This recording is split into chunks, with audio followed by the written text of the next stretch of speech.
Good morning विद्यार्थी मित्रांनो. आज आपण जो आजचा जो पॉईंट बघणार आहे लक्षात ठेवा, तो एक्झामला आता फळ्यावरती भरपूर लिहिलेलं आहे. ह्यातलं एकही अक्षर परीक्षेला विचारलं जाणार नाही. लक्षात, आजचा जो पॉईंट आहे ना, काही विचारलं जाणार नाही. फक्त काय लक्षात ठेवायचं आहे ते आज मी तुम्हाला सांगणार आहे, हे लक्षात ठेवा. ह्याच्यावरती तुम्हाला क्वेश्चन्स नसणार आहे. परत एकदा मी रिपीट करतो आहे, क्वेश्चन्स ह्याच्यावरती अजिबात नसणार आहे. मग सर म्हणणार तुम्ही कशाला शिकवताय, कारण हा तितकाच इम्पॉर्टंट आहे. इथे लक्षात काय इम्पॉर्टन्स आहे ते तुम्हाला मी थोड्या वेळानंतर सांगेन. म्हणजे आपण जसे पॉईंट्स बघू मग तुमच्या लक्षात येईल की हा किती इम्पॉर्टन्स आहेत, परंतु ह्याच्यावरती क्वेश्चन्स नसणार आहे. ठीक आहे, बघा सुरुवात करायची. बघा युनिट्स अँड मेजरमेंट्समध्ये आपण बघणार आहे conventions for the use of SI units. जे SI युनिट्स आहेत, SI युनिट्स आपण कुठे यूज करणार आहे, बरोबर आहे. त्यासाठी काय परंपरा आहेत. ज्यावेळेस आपण युनिट यूज करणार आहे त्यावेळेस ते कशा प्रकारे लिहिले पाहिजेत हे सगळ्यात महत्त्वाचं आहे. ज्यावेळेस तुम्ही बोर्ड एक्झामला प्रॉब्लेम सोडवचाल किंवा एक्झाम असेल तुमची कोणती, त्यावेळेस तुम्ही एक्झाम्पल सोडवचाल, त्यावेळेस शेवटी उत्तराच्या ॲन्सर लिहिताना, म्हणजे समजा एखादं उत्तर काढलं तुम्ही 2 लेंथ म्हणजे 2 मीटर्स, एखादी लेंथ मेजर केलेली आणि त्याचं उत्तर काय 2 मीटर्स. मग ते मीटर लिहिताना कसं लिहायचं, ते लेटर लिहिताना सिम्बॉल लिहायचा का लेटर लिहायचं, मग ते लेटर कॅपिटलमध्ये लिहायचं, कसं लिहायचं, ह्याच्या संदर्भात आपण बघणार आहे. त्या संदर्भात काय आपण हे ठरलेले एक युनिट्स लिहिण्याची काय पद्धत आहे, कसं यूज करणार आहे आपण ते conventions for the use of SI units, बरोबर आहे. त्यातलं आता पहिलं बघा, हे काय एक्झामला हे काय विचारणार नाही, फक्त लक्षात काय ठेवायचं ते बघा. हे जे मी सांगतो ते आजचं लेक्चर व्यवस्थित बघा, ठीक आहे. बघा, unit, every physical quantity should be represented by it's symbols. आता आपल्याला माहिती आहे फिजिकल क्वांटिटी कोणकोणत्या आहेत. बघा, फिजिकल क्वांटिटी खूप आहेत. फिजिकल क्वांटिटी तुम्हाला माहिती आहे, लेंथ तुम्हाला युनिट माहिती आहे, आपण बघितलेले आहे. ह्याच्या अगोदरचे हा व्हिडिओ बघायचा असेल तर अगोदरचे प्रिव्हियस व्हिडिओ तुम्ही बघा, म्हणजे समजायला सोपं जाईल. लेंथ माहिती आहे आपण, त्याचं लेंथचं SI युनिट काय असतं, हे मीटर. हे जे मीटरमध्ये तुम्ही लिहिणार आहे तर ते मग सिम्बॉलमध्ये लिहायचं का त्याचं वर्ड्समध्ये लिहायचं, किंवा मास असेल मास KG, मग किलोग्रॅम असं लिहायचं का कॅपिटल K काढायचं आणि कॅपिटल G. ह्या संदर्भात आज आपण काय करणार आहे, चर्चा करणार आहे. इथे लक्षात. परत हे युनिट लिहिल्यानंतर इथं फुल स्टॉप द्यायचा का, असं लिहायचं का काय लिहायचं, ह्या सगळ्या आपण तुम्ही फक्त याचं लेक्चर्स फक्त अटेंड करा आणि ते फक्त तुम्ही एक्झामला ज्यावेळेस ते युनिट देणार आहे त्यावेळेस ते फक्त फॉलोअप करा. बाकी हे काय लक्षात ठेवण्याची गरज नाही. बघा, आता पहिलं जे असणार आहे कन्व्हेन्शन्स, जे युनिट असणार आहे, for example length unit metre आहे, नंतर मासचं युनिट काय किलोग्रॅम आहे, बरं. हे असं नाही, हे आपण बघतोय आता रूल्स किंवा त्याचे हे बघतोय आपण. Unit of every physical quantity, जेवढे फिजिकल क्वांटिटी आहेत तुम्हाला माहिती आहे फिजिकल क्वांटिटी खूप आहेत. Length, mass, time, temperature, electric current, luminous, intensity, amount of substance, हे तर आपल्या फंडामेंटल झाल्या. फिजिकलमध्ये जेवढ्या मोजता येतात तेवढ्या सगळ्या फिजिकल. फोर्स आहे, वेलॉसिटी आहे, डिस्प्लेसमेंट आहे, ॲक्सेलरेशन आहे, अशा खूप असंख्य फिजिकल क्वांटिटी आहेत. बघा, अशा काय त्यांचं ज्यावेळेस बघा युनिट ऑफ एव्हरी म्हणजे युनिट ज्यावेळेस आपण लिहिणार आहे प्रत्येक फिजिकल क्वांटिटीचं शुड बी कसं रिप्रेझेंट करायचं आहे, बाय इट्स सिम्बॉल. सिम्बॉलने काय करायचं आहे, रिप्रेझेंट करायचं आहे. म्हणजे फॉर एक्झाम्पल लेंथ युनिट काय लिहायचं, सिम्बॉलमध्ये लिहायचं मीटर. आलं लक्षात.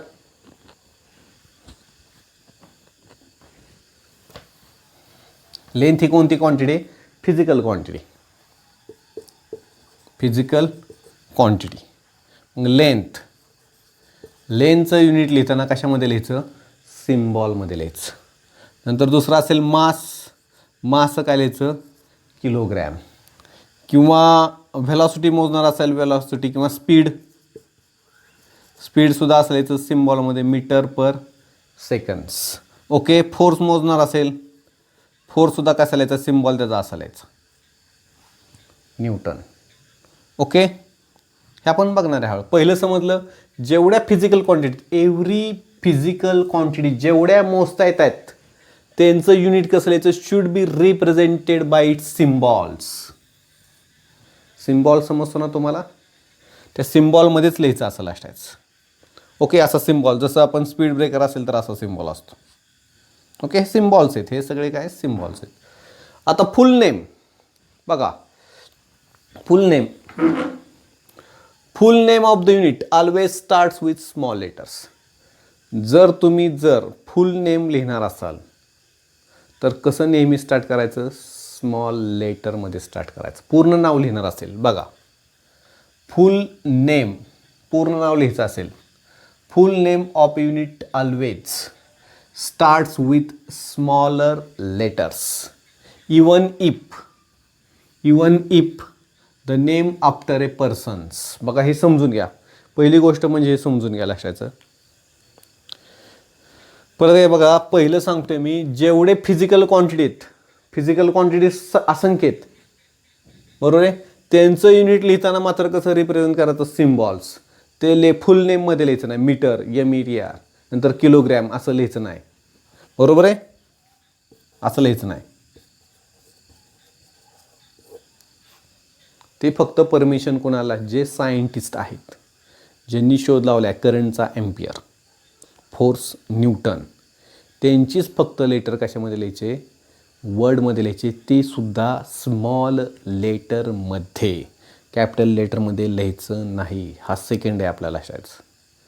म्हणजे पहिलं लक्षात ठेवायचं, पहिलं जे असणार जेवढ्या फिजिकल क्वांटिटी आहेत त्यांचं युनिट, प्रत्येक physical quantity unit should be कसं लिहायचं, सिम्बॉल्स.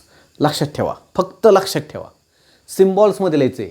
लेंथ M काढायचा स्मॉल, मास मोजायचे kilogram K small G kilograms, time second. Okay, मग जेवढ्या फिजिकल क्वांटिटी किंवा व्हेलॉसिटी मेजर केली किंवा स्पीड मेजर केले तर हा त्याचा असा सिम्बॉल, मीटर आणि पर सेकंड हा सिम्बॉल्स. किंवा फोर्स असेल तर न्यूटन हा सायंटिस्ट आहे, त्याचा सिम्बॉल लिहिताना कॅपिटलमध्येच लिहायचा लास्टायचा. तो आपण सेकंड बघतोय, सेकंड कन्व्हेन्शन बघतोय. ओके, पहिलं समजलं, पहिलं लिहिताना फिजिकल क्वांटिटी जेवढ्या आहेत त्यांचं लेटर्स वापरायचं नाही. इथे लक्षात, युनिट्स एव्हरी फिजिकल क्वांटिटीज, जेवढ्या फिजिकल क्वांटिटीज युनिट आपण रिप्रेझेंट करणार आहे ते कसं रिप्रेझेंट करायचे, सिम्बॉल्समध्ये रिप्रेझेंट करायचे. समजा तुम्ही मास काढला असेल तर ते कसं लिहायचं, किलोग्रॅम, हे बरोबर आहे, असं लिहायचं नाही. समजा तुम्ही एखाद्या बॉडीचं मास मेजर केले, समजा 10, लिहिताना किलोग्रॅम असं लिहायचं नाही, 10 किलोग्रॅम, हिथं असं 10 किलोग्रॅम असं लिहायचं नाही. समजलं, इज दॅट क्लिअर? पहिलं समजलं, जेवढ्या फिजिकल क्वांटिटीचे युनिट रिप्रेझेंट करणार आहे ते फक्त सिम्बॉलमध्येच तुम्हाला परमिशन आहे लक्षाचं, असं वर्ड्समध्ये लिहायचं नाही. मीटर, किलोग्रॅम, सेकंड्स असं लिहायचं नाही. दुसरा जो रूल आहे बघा, रूल्स म्हणण्यापेक्षा आपण जे कन्व्हेन्शन्स बघतोय. मग परमिशन कोणाला आहे, तर परमिशन मी मगाशी सांगितलंय, जे सायंटिस्ट आहेत, पर्सन आपण त्यांना म्हणतो, म्हणजे न्यूटन्स आहे, एम्पियर आहे, जूल आहे, ह्यांचंच फक्त तुम्ही काय करू शकता, लेटरमध्ये लिहू शकता, ते पण स्मॉल लेटरमध्ये. बघा, जर तुम्ही वर्डमध्ये लिहिणं असेल न्यूटन तर ते स्मॉल लेटर, आणि सिम्बॉल लिहायचं असेल तर कॅपिटल लेटर्स. बघा, म्हणजे तुम्ही एखादा फोर्स काढलेला आहे, फोर्स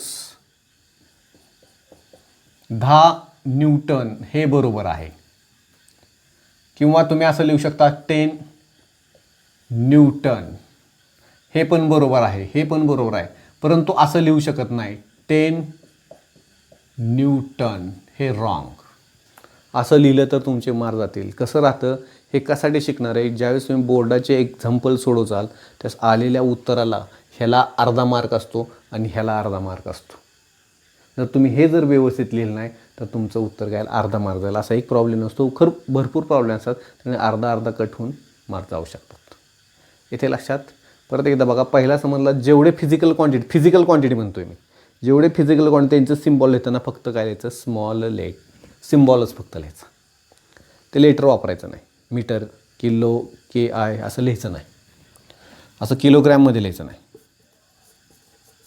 म्हणजे मी वजन मोजले 10 किलोग्रॅम, हे रॉंग आहे. लिहिताना फक्त लिहायचं 10 kg. लेंथ मेजर केलेली 1 मीटर असं लिहायचं नाही, मीटरमध्ये लिहायचं नाही, फक्त असंच. किंवा टाईम 10 सेकंड असं लिहायचं नाही, फक्त 10 सेकंड्स. ओके. दुसरं जे आहे फुल नेम, पूर्ण नाव. Full name of unit always starts, पूर्ण जर नाव लिहिणार असेल तुम्ही, always starts with small letter. बघा इथं फुल नेम लिहायचं असेल ना तुम्ही असं लिहू शकता किंवा असं. सायंटिस्ट असेल, पर्सन असेल तर लिहिताना सिम्बॉल काय दाखवायचा, कॅपिटल लेटरमध्येच दाखवायचा. आणि फुल नाव लिहायचं असेल म्हणजे full name of unit always starts with small letter, small लेटरमध्ये लिहायचं. तर बघा मी स्मॉल लेटरमध्ये लिहिले. Even if the name is after a person, person म्हणजे सायंटिस्ट जर असेल तर फॉर एक्झाम्पल 1 न्यूटन बरोबर आहे 1 जूल. जूल हा सायंटिस्ट आहे एनर्जीचा. बट असं लिहू शकत नाही. Symbols of for units after a person should be in कुठल्या लेटरमध्ये लिहायचं, कॅपिटल लेटर. तर पर्सन जर असेल, सायंटिस्ट असेल तर ते काय लिहायचं, एन. कुणाचं हे सायंटिस्ट कोण आहे, न्यूटनसाठी एन लिहायचं. नंतर जूलसाठी काय लिहायचं, हे लिहायचं. परंतु त्यांचं नाव लिहिताना मात्र कॅपिटल लेटरमध्ये लिहायचं नाही, हे बरोबर आहे. न्यूटन सिम्बॉलसाठी काय वापरायचं, लास्टाचं full name after always starts with small letter, म्हणजे असं स्मॉल लेटरमध्ये लिहायचं. किंवा जूल असेल तर असं लिहू शकतो 1 जूल, कॅपिटल लेटरमध्ये लिहायचं नाही. ओके, हे पण चालू शकतं, पण असं लिहू शकत नाही तुम्ही, हे रॉंग आहे. ओके, तेच मी सांगतो full name of unit always starts with small letter even if the name is after a person. तरी पर्सन सायंटिस्टचं जर नाव असेल तर त्याचं स्मॉल लेटरमध्ये लिहायचं, सायंटिस्ट म्हणून त्याचं कॅपिटल लेटरमध्ये लिहायचं नाही. म्हणून इथं बट द सिम्बॉल्स, परंतु सिम्बॉल जर लिहिलं असेल, symbols for unit named after a person should be in, सिम्बॉलनुसार लिहायचं असेल ना, सिम्बॉल, सिम्बॉल समजतं ना, कॅपिटल लेटर. सिम्बा नाही, सिम्बॉल कॅपिटल लेटर्स. हा बघा सिम्बॉल, न्यूटनचा सिम्बॉल हा लिहायचा असा आणि जूलचा हा. समजलं सेकंड्स. म्हणजे इथं मी लिहिलेलं आहे फोर्स. फोर्स लिहिताना फोर्स युनिट बघा 10 न्यूटन, सिम्बॉल कॅपिटल लिहिला तर चालतो, स्मॉल लेटर असं, पण कॅपिटल लेटरमध्ये त्याचं असं लिहायचं नाही, सायंटिस्ट पर्सनचंच. तिसरा बघा आता, हे 2 क्लिअर झाले. फक्त रीड करायचे, परत बघायचं नाही, वाचत वाचत पाठ करत बसू नका असले. Symbols for the units do not takes plural forms. अनेक वचन हे करायचे नाहीत लक्षात. प्लुरल म्हणजे अनेक वचन तुम्ही शिकलेलं आहे. म्हणजे सिम्बॉल्स असणार आहेत. समजा एखादं तुम्ही काय काढले, समजा एखादी फिजिकल क्वांटिटी मेजर केलेली, बरोबर आहे, त्याची लांबी 25 मीटर आलेली. मीटर्स करायचं नाही, एस जोडायचं नाही, 25 एम काढायचं फक्त. लांबी मेजर केली, जसं आपण 1 असेल तर 1 म्हणतो, 1 बॉक्स, आणि 10 असेल तर बॉक्सेस, म्हणजे आपण अनेक वचन जोडतो. पण तिथं तसं चालत नाही. लेंथ तुम्ही मेजर केलेली आहे, लेंथ समजा 1 मीटर आली तरी असंच लिहायचं, आणि 10 मीटर आली तरी असंच लिहायचं. वजन मोजलेलं आहे 1 किलोग्रॅम असंच लिहायचं, आणि 100 किलोग्रॅमसुद्धा असंच लिहायचं सिम्बॉल्समध्ये. त्याला येच जोडायचं नाही, हे चुकीचं होईल. असं जर जोडलं तुम्ही 10 मीटर्स, हे रॉंग आहे. किंवा 100 kgs, हे रॉंग आहे लास्टाचं. पण ते सांगितलं symbols for the units do not takes plural form. For examples बघा, त्याचे एक्झाम्पल्स मी खाली लिहिलेत. फोर्स लिहिताना 20 न्यूटन्स, नॉट 20 न्यूटन्स, यस जोडायचा नाही, किंवा असा यस जोडायचा नाही, किंवा 20 मीटर, मीटर्स करायचं नाही. समजलं. प्लुरल फॉर्ममध्ये अजिबात ते हे लिहायचं नाही ह्याचं. म्हणजे सिम्बॉल्स जे युनिट असणार आहेत बरोबर फिजिकल क्वांटिटीचे, ते सिम्बॉल्समध्ये ज्यावेळेस लिहितो त्यावेळेस प्लुरल फॉर्ममध्ये do not takes a plural forms.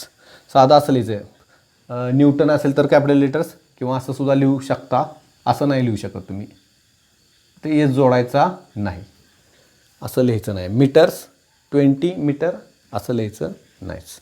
Okay, पुढचं आता बघू आपण.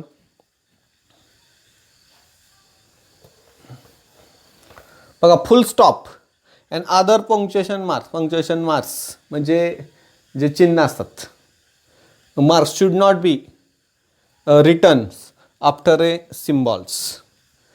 म्हणजे काय कायना सवय असते, समजा तुम्ही लांबी मेजर केलेली, मास मेजर केलेले, मास, मग समजा 10 kg असंच लिहायचं, तिथं फुल स्टॉप देत बसायचं नाही, किंवा त्याला असं करत बसायचं नाही, किंवा असं करत बसायचं नाही.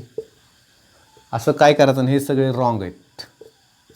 हा फक्त 10 kg मग ते सांगितले फुल स्टॉप आणि अदर कोणते पंक्च्युएशन मार्क्स, दुसरे कोणते असे मार्क्स असतात, double comma, single comma, double comma, किंवा असा तुम्ही सिंगल इन्व्हर्टेड म्हणता, sorry single inverted, double inverted, किंवा असं कॉमा वगैरे काही देत बसायचं नाही. फुल स्टॉप आणि other punctuation marks should not be returns after a symbols. म्हणजे 10 kg बरोबर आहे नॉट असा सिम्बॉल द्यायचा नाही.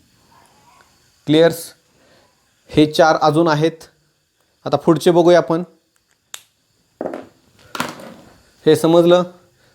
तुम्ही वाटल्यास स्क्रीनशॉट काढा किंवा पॉज करून लिहू शकता, परंतु हे तुम्हाला पाठ करण्याची गरज नाही, फक्त लक्षात ठेवायचे. ज्यावेळेस तुम्ही प्रॉब्लेम सोडवचाल, युनिट लिहिचाल ना, त्या सायंटिस्टच फक्त कशामध्ये लिहायचं, सिम्बॉल कॅपिटल लेटर, वर्डमध्ये लिहायचं असेल तर स्मॉल लेटरमध्ये, कॅपिटल लेटरमध्ये लिहायचं नाही. बाकी सगळ्या फिजिकल क्वांटिटीचं फक्त सिम्बॉल लिहायचा, त्यांचं असं वर्डिंग करायचं नाही, अशाच लेटरमध्ये लिहायचं नाही. ओके. दुसरं असं फुल स्टॉप वगैरे काय द्यायचं नाही, पंक्च्युएशन मार्क्स वगैरे काय द्यायचं नाही. येते लक्षात, प्युलर फॉर्म्स म्हणजे जे जोडायचं नाही. एक बॉक्स मेजर केला 1 किलोग्रॅमचा आणि 10 जरी मेजर केले तरी 10 केजीस करायचं नाही, जसं बॉक्सेस आपण इंग्लिशमध्ये करतो. ओके. आता आपण पुढचे बघू. हे पॉज करून लिहा तुम्ही.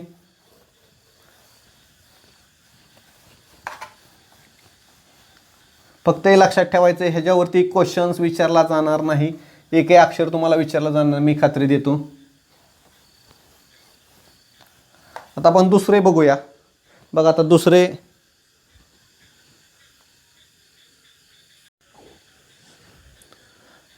आता पुढचे आपल्याला 5, 6, 7, 8 हे बघूया. पहिले 4 बघितले, तुमच्या लक्षात आले असेल. पुढचे अतिशय सोपे आहेत बघा. The unit of physical quantity in numerator and denominator. समजा न्यूमरेटर अँड डिनॉमिनेटर माहिती आहे तुम्हाला.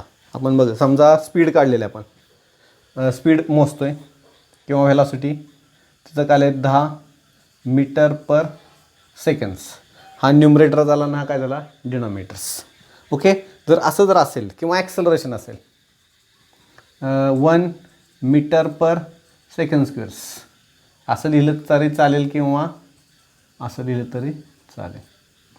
हा न्यूमरेटर अँड डिनॉमिनेटर जर असं आलं तर बघा कसं करायचं. The units of physical quantity in numerator and denominator should be return. कसं लिहायचं आहे? As 1 ratio. फॉर एक्झाम्पल एका रेशोमध्ये लिहायचे आहेत बघा, एकाच रेशोमध्ये लिहायचे आहेत, लक्षाचं. हा रेशो झाला त्यांचा. हा काय? हा रेशो. हा पण काय झाला? रेशो. किंवा हा जर वर गेला, हा बघा, हा मी 10 आणि हा मीटर, आणि हा जर वर गेला तर असं लिहायचा. इथं 1 असतो आणि वर गेल्यावर काय तो मायनस असं लिहायचा. थोडासा इथं स्पेस द्यायचा बरं का, इथं थोडासा स्पेस द्यायचा. स्पेस बार माहिती आहे तुम्हाला, तसा समजते. किंवा हा जर वर गेला तर मीटर आणि हा वर गेल्यावर काय होईल? -2 असं चालू शकतं.